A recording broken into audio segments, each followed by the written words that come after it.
कई बार जो है ना, हम जो है अकेले जो है शांत बैठे होते हैं, तो हमारे मन में प्रश्न आता है कि जो है ये जीवन क्या है। कमाना, खाना और सोना, क्या यही जीवन है? जब हम थोड़ा सा और आगे सोचते हैं तो दिमाग में आता है कि परमात्मा, आत्मा, जीवात्मा, क्या ये तीनों एक हैं? ये तीनों अलग अलग हैं? वास्तव में ये जो है परमात्मा और जीवात्मा, आत्मा के दो रूप हैं। जैसे पानी होता है ना, पानी का जो है अगर हम उसको ठंडा करेंगे तो जो है वो बर्फ़ बन जाता है। अगर उसको गर्म करते हैं क्या बन जाता है?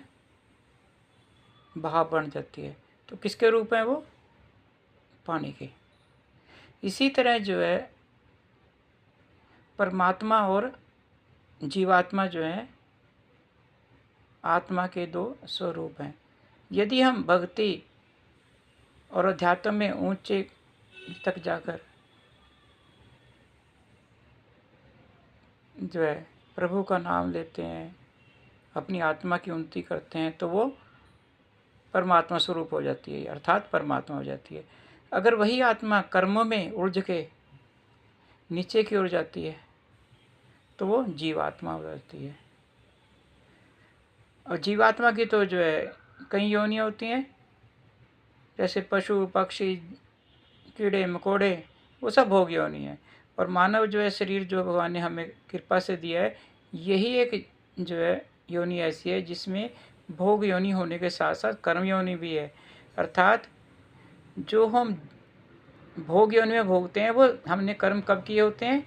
मानव शरीर से किए होते हैं गलत कर्म, वो हम भुगतते हैं। जो अच्छे कर्म करेंगे तो हमारी फिर तो जो है हमारा जो है अध्यात्म में उन्नति होगी, अध्यात्म में उन्नति होगी तो हम कभी ना कभी इसमें नहीं, अगले जन्म में, अगले में नहीं, अगले जन्म में कभी ना कभी जब हम रास्ते पे चल पड़ेंगे तो कभी ना कहीं हमारी मुक्ति हो जाएगी। अब भोग योनि की सुन लो कि जो है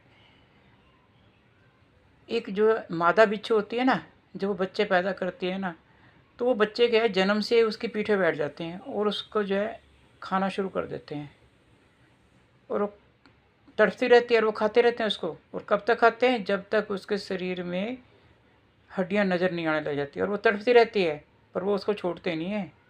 कब तक? जब तक उसकी मृत्यु नहीं हो जाती। ये भोग योनि है। तो इसका मतलब कैसे कर्म किए होंगे गलत, जो वो बिच्छू मादा बिच्छू भोग रही है। तो इसी तरह हमें कहने का मतलब है कि हमें कर्म करते हुए सोचना चाहिए। और वो दूसरी तरफ लगा लो, एक कुत्ता है, एक तो कुत्ता गली में घूम रहा है जिसको लोग डंडे मारते हैं, कभी रोटी डाल दी कभी किसी ने नहीं डाली। और एक वो कुत्ता भी जो एसी गाड़ी में घूम रहा है, भोग योनि तो है उसकी, पर लेकिन उसने जो है अच्छे कर्म किए थे कभी, तो जो है वो उसको भोग रहा है। और भोग योनि भोग के तो फिर कभी मानव शरीर मिलेगा। अगर मानव शरीर में गलत कर्म करेंगे तो नीच योनियों में जाना पड़ सकता है। कोई ज़रूरी नहीं कि अगला जन्म मानव का मिले, वो तो हमें जो है कर्म जो किए हैं उनको भोगने के लिए जिस भी शरीर की या योनि की जरूरी होगी भगवान वही हमें देंगे। इसमें भगवान ने कुछ लेना देना, ये सब कराधार हमारा ही होता है। तो इसलिए हमें जो है ध्यान से करना चाहिए सब कुछ। तो कहने का मतलब है जीवात्मा क्या है? आत्मा का बिगड़ा हुआ रूप जीवात्मा है और उसका सुधरा रूप क्या है? परमात्मा है। तो इसलिए हमें आत्मा को अपने को ऊंचाइयों की तरफ लेके जाना चाहिए, ताकि जो है अध्यात्म से, और ताकि जो है हमारी कभी मुक्ति हो जाए। और जो है जो कर्म अच्छे करेंगे तभी बात बनेगी ना जीवात्मा से, तभी आत्मा की शुद्धि होगी।